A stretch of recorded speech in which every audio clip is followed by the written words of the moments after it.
बिहार में 4 सीटों पर होने वाले आगामी विधानसभा उपचुनाव से पहले राष्ट्रीय लोक जनशक्ति पार्टी के प्रमुख पशुपति पारस के बड़ा झटका लगा है। बता दें, 4 बार के विधायक रहे बाहुबली पूर्व विधायक सुनील पांडे बीजेपी में शामिल हो गए हैं। बता दें कि सुनील पांडे ने आज अपने बेटे संदीप पांडे के साथ बीजेपी की सदस्यता ली है। सुनील पांडे जेडीयू के पूर्व विधायक रहे हैं। कहा जा रहा है कि तरारी विधानसभा उपचुनाव में बीजेपी सुनील पांडे के बेटे संदीप पांडे को अपने उम्मीदवार बना सकती है। बीजेपी के प्रदेश अध्यक्ष दिलीप जायसवाल ने सुनील पांडे को पार्टी की सदस्यता दिलाई। सदस्यता के साथ ही दिलीप जायसवाल ने तरारी विधानसभा उपचुनाव को लेकर सुनील पांडे के पार्टी में शामिल होने के संकेत भी दिए थे।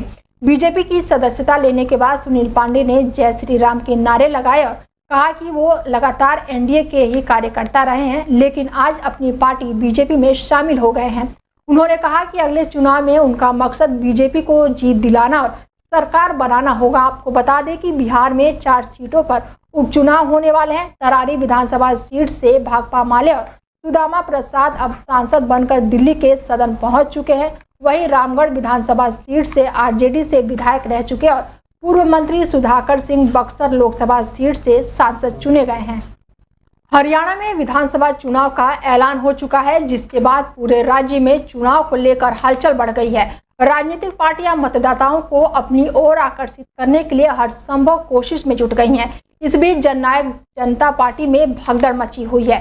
पार्टी ने एक और विधायक का साथ छोड़ दिया है और साथ ही जेजेपी के मुखिया दुष्यंत चौटाला की परेशानी कम होने का नाम नहीं ले रही है। पिछले 3 दिनों में जेजेपी पार्टी से 5 विधायकों ने नाता तोड़ लिया है। ये ऐसे समय पर हुआ है जब पार्टी चुनाव की तैयारी करने में जुटी हुई है। जिन विधायकों ने पार्टी का साथ छोड़ा उनमें से देवेंद्र लवली, अनूप धानक, ईश्वर सिंह, रामकरण काला और जोगीराम सिहाग हैं। बता दें कि ये सभी विधायक पार्टी से नाराज चल रहे थे। कहा जा रहा है कि जेजेपी के 5 विधायकों के इस्तीफे के बाद भी डैमेज रोकने का कम नहीं होने वाला है। अभी 2 से 3 और विधायकों के पार्टी से अलग होने की संभावना है। इस्तीफा देने वाले रामकरण काला, देवेंद्र लवली और ईश्वर सिंह कांग्रेस जल्द ही कांग्रेस का दामन थाम सकते हैं। वहीं अनूप धानक बीजेपी में शामिल हो सकते हैं। हालांकि अभी जोगीराम का ऊंट किस करवट बैठेगा, इसका अभी खुलासा नहीं हुआ है।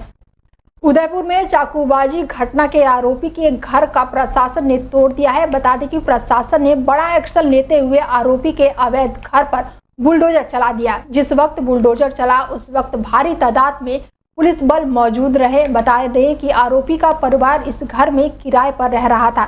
चाकूबाजी में घायल हुए छात्र की हालत अभी भी नाजुक बनी हुई है। उसका इलाज डॉक्टरों की निगरानी में किया जा रहा है। जिस अस्पताल में छात्र का इलाज चल रहा है वहां पर भारी संख्या में पुलिस बल भी तैनात है। बताया जा रहा है कि घटना शुक्रवार की सुबह हुई थी। वहीं इससे पहले दोनों छात्रों को कुछ दिन पहले बहस भी हुई थी। शुक्रवार को छात्र बैग में चाकू लेकर पहुंचा और दोनों छात्रों पर हमला कर दिया और इसी के साथ घटना की जानकारी मिलते हुए स्टाफ को लगी और तब बच्चों को अस्पताल में भर्ती कराया गया। अस्पताल में भर्ती कराने के बाद उसकी हालत अभी भी नाजुक बनी हुई है। वैसे भी भारी संख्या में भीड़ सड़कों पर आ गई है और पथराव करना शुरू कर दिया है। साथ ही भीड़ में से कई वाहनों को आग के हवाले कर दिया गया है, जिससे पूरे शहर में अराजकता फैल गई है। इसके बाद सूचना लगते ही कई थानों की फोर्स भी मौके पर पहुंच गई है, जिसके बाद किसी तरह भी स्थिति को काबू में पाया गया है। इसके अलावा सुरक्षा को देखते हुए जिले में इंटरनेट को शुक्रवार की रात 10 बजे से शनिवार की रात 10 बजे तक के लिए बंद कर दिया गया था। जम्मू कश्मीर में चुनाव आयोग ने 90 विधानसभा सीटों पर मतदान के लिए तारीखों की घोषणा कर दी है। यहां पर 18 सितंबर, 25 सितंबर और 1 अक्टूबर को मतदान होंगे। पहले फेज में 24 सीटों पर, दूसरे फेज में 26 सीटों पर और तीसरे फेज में 40 सीटों पर मतदान होंगे। इन चुनाव में पहले नेशनल कॉन्फ्रेंस के नेता उमर अब्दुल्ला ने बड़ा बयान दिया है। उन्होंने कहा है कि विधानसभा चुनाव के बाद पार्टी अपना फैसला आर्टिकल 370 को खत्म करने के केंद्र के फैसले के खिलाफ प्रस्ताव पारित करेगी। पूर्व मुख्यमंत्री उमर अब्दुल्ला ने कहा है कि विधानसभा चुनाव के बाद उनकी पार्टी जम्मू कश्मीर विधानसभा में अपने पहले काम के रूप में क्षेत्र में राज्य का दर्जा और विशेष दर्जा छीनने के लिए केंद्र सरकार के फैसले के खिलाफ प्रस्ताव पारित करेगी। बता दें कि चुनाव की घोषणा के बाद उमर अब्दुल्ला ने कहा है कि जम्मू कश्मीर का राज्य का दर्जा बहाल होने तक वो चुनाव में हिस्सा नहीं लेंगे। उनके पिता और नेशनल कॉन्फ्रेंस प्रमुख फारूक अब्दुल्ला आगामी चुनाव में पार्टी का नेतृत्व करेंगे। चुनाव की घोषणा के बाद डेमोक्रेटिक प्रोग्रेसिव आजाद पार्टी के अध्यक्ष गुलाम नबी आजाद ने कहा था कि जम्मू कश्मीर में 10 साल बाद चुनाव हो रहे हैं। जम्मू कश्मीर के मतदाता 10 साल से इसका इंतजार कर रहे थे। हम इसका स्वागत करते हैं। हम चुनाव आयोग और सरकार का शुक्रिया अदा करते हैं। हमें उम्मीद है कि चुनाव निष्पक्ष और स्वतंत्र होगा और हम यह भी उम्मीद करते हैं कि मतदाताओं, उम्मीदवारों और नेताओं की सुरक्षा का ध्यान रखा जाएगा।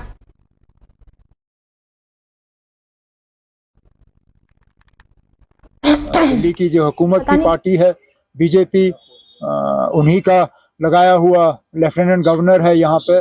बीजेपी को मदद और बीजेपी को फायदा और उनके जो सहयोगी बी टीम, सी टीम, डी टीम है यहाँ पे, उनको मदद पहुंचाने के लिए ये ट्रांसफर कराई गई हैं।